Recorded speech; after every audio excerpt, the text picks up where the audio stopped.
जय शिव शंभु। राजा सगर के 60,000 पुत्र थे और दूसरी पत्नी से असमंजस, अकेले। और उन्होंने अश्वमेध यज्ञ किया और अश्वमेध यज्ञ में घोड़ा छोड़ा गया। और जब 60,000 पुत्र गए और पूरा विजय अभियान पूरा करके जब घोड़ा अपने राज्य में पहुंचने लगा थे, लोग आगे अब आ जाएगा घोड़ा।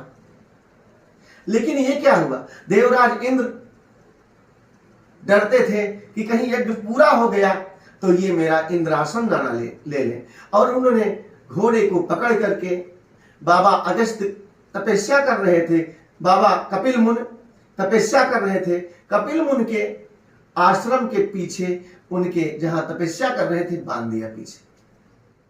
बहुत समय बीत गया और बहुत समय बीत गया और उसके बाद जो है, जब समय बीत जाता है तो असमंजस से कहा गया कि तुम जाके देखो। और 60,000 लोगों से असमंजस नहीं गए और वो 60,000 गए भाई जो गए थे, और सब जाकर के ढूंढते ढूंढते और घोड़े को देखा कि कपिल मुनि के आश्रम के पीछे जहां तपस्या कर रहे थे मुनि जी, उनके पीछे बांधा है। तो उन्होंने कहा देखिए इन्होंने बांध लिया, एक ऋषि को क्या चाहिए इतना लालच, इतना धन की लालच। और उन्होंने उनको मारना शुरू कर दिया। ऋषि समाधि में लीन थे लेकिन उनकी समाधि टूट गई और उन्हें बहुत क्रोध आया। जब बर्दाश्त नहीं हुआ तो अपने नेत्रों से देखा, आग निकली और तेज ऐसा था कि 60,000 जहां जहां खड़े थे जल करके राख का ढेर बन गए।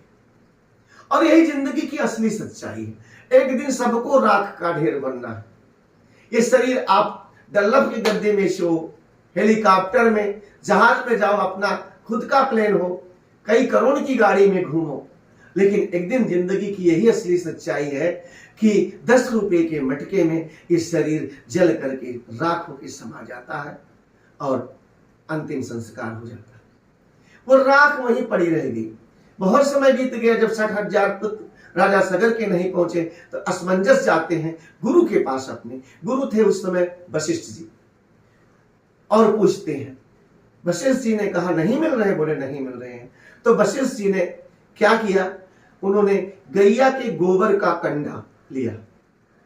जो गैया जो पाथा जाता है वो नहीं, जो गैया गोबर कर दे और सूख करके वो कंडा बन जाए, उसको जलाया, उसकी आग बनाई और फिर उन लोगों के नाम पे जो 60,000 थे पुत्र, उनके नाम पे उनमें जो है अगियारी किया।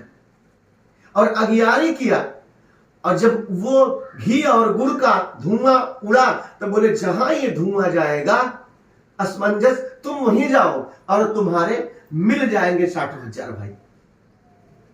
अब जाते जाते कपिल मुनि के आश्रम पे गया धुआं, उसका पीछा करके असमंजस गए और वहां देखते हैं तो उसी राख में इतनी जो ढेर पड़ी थी 60,000 की, उसमें समा गया, धुआं समा रहा उसमें। तो उन्होंने कहा अरे ये तो मेरे भाई भस्म हो गए। तो उन्होंने मुनि जी से पूछा, कपिल मुनि से पूछा, तो उन्होंने सारी बात बताई। बोले कि हे मुनि जी अब क्या होगा, ये जो है धुआं आके यहां समाया है उस अगियारी का, हमारे पितरों को मिल गया। बोले हाँ, आज से तुम्हारे पितरों को मिल गया और मैं आशीर्वाद देता हूं, जो श्राद्ध करेगा अपने पितरों की डेग पर और श्राद्ध में गुड़ घी का इस्तेमाल करके और जो गोबर का कंडा सूखा उसकी आग बना करके उस पे अगियारी करेगा, भोजन भी करेगा, साथ में गुड़ घी भी, तो उसकी गंध उन्होंने कहा कि पितृलोक के तक जाएगी और आपके पितरों को मिल जाएगी, उससे पितृ तृप्त होते हैं। तो जब आप श्राद्ध करिए तो गुड़ घी का जरूर इस्तेमाल करिए और अपने पितरों के नाम पे अगियारी करिए भोजन के साथ, तो वो आपके पितरों तक पहुंचता है। आर्मा स्वामी आपके पितरों को पितृलोक में पहुंचाते हैं, आपके पितर तृप्त होते हैं। हर हर महादेव।